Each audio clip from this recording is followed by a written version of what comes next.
Okay rolling.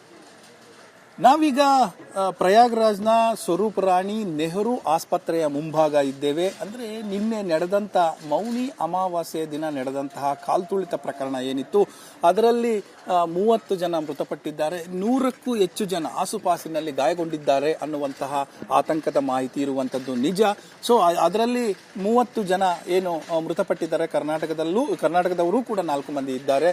ಅವರ ಎಲ್ಲ ಮೃತದೇಹಗಳು ಅಥವಾ ಪಾರ್ಥಿವ ಶರೀರ ಈಗ ಆಲ್ರೆಡಿ ಬೆಳಗಾವಿಯತ್ತ ಹೊರಟಿರುವಂಥದ್ದು. ಇನ್ನು ಉಳಿದಂತೆ ಗಾಯಾಳುಗಳ ಸ್ಥಿತಿ ಹೇಗಿದೆ ಅನ್ನುವಂಥ ಆತಂಕ ಎಲ್ಲರನ್ನೂ ಕೂಡ ಕಾಡ್ತಾ ಇದೆ.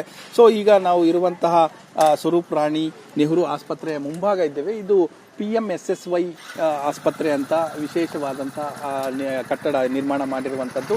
ಸೊ ಇದರಲ್ಲಿ 2ನೇ ಫ್ಲೋರಲ್ಲಿ ಅಥವಾ 2ನೇ ಹಂತದ ಮಹಡಿಯಲ್ಲಿ ಮೇಳ ಹಿನ್ನೆಲೆಯಲ್ಲಿ ಒಂದು ವಿಶೇಷವಾದಂತಹ ಒಂದು ವಿಂಗ್ಗಳನ್ನು ಸಿದ್ಧ ಮಾಡಿ ಈ ಥರದ್ದೇನಾದರೂ ಘಟನೆಗಳಾದರೆ ಅವರಿಗೆ ತುರ್ತು ಚಿಕಿತ್ಸೆ ಅಥವಾ ತುರ್ತು ಚಿಕಿತ್ಸೆಯ ನಂತರ ನೀಡುವಂತಹ ಚಿಕಿತ್ಸೆಗಳು ಅಂದರೆ ಆರೈಕೆ ಮಾಡುವಂಥದ್ದು ಇರ್ಬೋದು, ಸಾಮಾನ್ಯ ಪೇಷಂಟ್ಸ್ ಇರ್ಬೋದು, ಎಲ್ಲರನ್ನು ಕೂಡ ಇಲ್ಲಿಗೆ ತಂದು ಚಿಕಿತ್ಸೆ ನೀಡುವಂಥ ಕೆಲಸ ಆಗ್ತಾ ಇದೆ. 2 ಬ್ಲಾಕ್, A ಬ್ಲಾಕ್ ಮತ್ತು B ಬ್ಲಾಕ್ ಅಂತ ಸೆಕೆಂಡ್ ಫ್ಲೋರಲ್ಲಿ ಇರುವಂಥದ್ದು.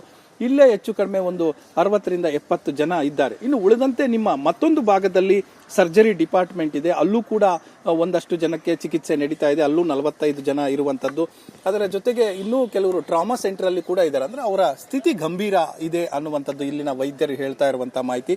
ಸದ್ಯಕ್ಕೆ ಗಾಯಾಳುಗಳ ಸ್ಥಿತಿ ಪಟ್ಟಿಯಲ್ಲಿ ಕರ್ನಾಟಕದ ಹೆಸರು ಸದ್ಯಕ್ಕೆ ಕಾಣಿಸ್ತಾ ಇಲ್ಲ, ಅದರ ಹುಡುಕಾಟವೂ ಕೂಡ ನಡೀತಾ ಇದೆ. ಇಲ್ಲಿನ ವೈದ್ಯರು ಕೂಡ ಸ್ಟೇಟ್ ವೈಸ್ ಲೀಸ್ಟ್ ಅನ್ನು ನಾವು ಇನ್ನೂ ಕೂಡ ಮಾಡಿಲ್ಲ, ಬಟ್ ಯಾರು ಬಂದಿದ್ದಾರೆ ಈ ಒಂದು ಘಟನೆಯಲ್ಲಿ ಎಲ್ಲರಿಗೂ ಕೂಡ ಚಿಕಿತ್ಸೆ ಕೊಡುವಂತದ್ದು ಪ್ರಥಮ ಕೆಲಸ. ಹಾಗಾಗಿ ಚಿಕಿತ್ಸೆಯನ್ನ ಕೊಡ್ತಾ ಇದ್ದೇವೆ. ಅವರು ಸ್ವಲ್ಪ ಚೇತರಿಸಿಕೊಂಡ ನಂತರ ಅವರ ಮಾಹಿತಿಗಳನ್ನ ಪಡ್ಕೊಂಡು ಆಯಾ ಸರ್ಕಾರಕ್ಕೆ, ನಮ್ಮ ಸರ್ಕಾರದ ಅಂದ್ರೆ UP ಸರ್ಕಾರದ ಮೂಲಕ ತಿಳಿಸುವಂತಹ ಕೆಲಸ ಆಗ್ತಾ ಇದೆ ಅನ್ನುವಂಥದ್ದು.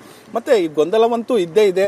ಯಾಕಂದ್ರೆ ಬಂದಂತವರಿಗೆ, ಆತಂಕಗೊಂಡಂತವರಿಗೆ, ಗಾಬರಿಗೊಂಡಂತವರಿಗೆ ಇಲ್ಲಿಗೆ ಬಂದು ಪ್ರತಿದಿನ ಅಂದ್ರೆ ಅಲ್ಲಿ ಲೀಸ್ಟ್ ಅನ್ನ ಕೂಡ ಹಾಕಿದ್ದಾರೆ. ಹೆಸರುಗಳು ಹಿಂದಿಯಲ್ಲೂ ಇದೆ, ಕೆಲವು ಕಡೆ ಇಂಗ್ಲಿಷ್ ಅಲ್ಲೂ ಕೂಡ ಇರುವಂತದ್ದು. ಸೊ ಆ ಲೀಸ್ಟ್ ಅನ್ನ ನೋಡಿಕೊಂಡು ಅವರ ಹತ್ರ ಮಾಹಿತಿಯನ್ನ ಪಡ್ಕೊಂಡು ಹೋಗ್ತಾ ಇರುವಂತದ್ದು ಕೂಡ ಇಲ್ಲಿ ಕಾಣಿಸ್ತಾ ಇದೆ, ಯಾರ್ಯಾರು ಗಾಯಾಳುಗಳು ಇದ್ದಾರೆ ಅವರು ಅಂತ.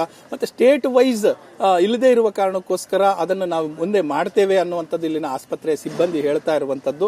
ಕಾರಣ ಪ್ರಥಮ ಚಿಕಿತ್ಸೆ ನೀಡುವಂತದ್ದು ಮುಖ್ಯ ಆಗಿರುತ್ತೆ, ಆ ಹಿನ್ನೆಲೆಯಲ್ಲಿ ನಮ್ಮ ಆದ್ಯತೆ ಅದಕ್ಕೆ ಇರುತ್ತೆ, ವಿವರಗಳು ನಂತರ ಅನ್ನುವಂಥದ್ದು ವೈದ್ಯರು ಹೇಳ್ತಾ ಇರುವಂತದ್ದು. ಹಾಗಾಗಿ ಆ ಕೆಲಸವೂ ಕೂಡ ನಾವು ಮಾಡ್ತೇವೆ ಅನ್ನುವಂಥದ್ದು. ಸೊ ಹಾಗಾಗಿ ಹೆಚ್ಚು ಕಡಿಮೆ ಒಂದು 100 ಜನ ಏನು ಗಾಯಾಳುಗಳಿದ್ದಾವೆ. ಇಲ್ಲಿ 3 ಕಡೆ ಒಂದು ಸರ್ಜರಿ ವಿಭಾಗ ಇರ್ಬೋದು, PMSSY ಅಲ್ಲಿ ಇರ್ಬೋದು, ಅದೇ ರೀತಿ ಜನರಲ್ ವಾರ್ಡ್ಗಳಲ್ಲಿರ್ಬೋದು ಟ್ರೀಟ್ಮೆಂಟ್ ನಡೀತಾ ಇದೆ. ಮತ್ತೆ ಅವರ ಆರೋಗ್ಯ ಅಂದ್ರೆ ಆ ಸ್ಥಿತಿ ಏನಿದೆ ಅದರ ಆಧಾರದ ಮೇಲೆ ಚಿಕಿತ್ಸೆಯನ್ನು ಕೂಡ ನೀಡುವಂತ ಕೆಲಸ ಆಗ್ತಾ ಇದೆ.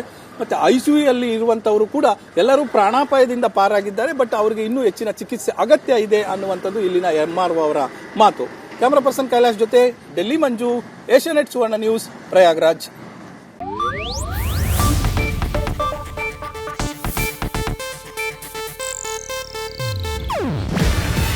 ಇದು ಏಷ್ಯಾನೆಟ್ ನ್ಯೂಸ್ ನೆಟ್ವರ್ಕ್ ಪ್ರಸ್ತುತಿ.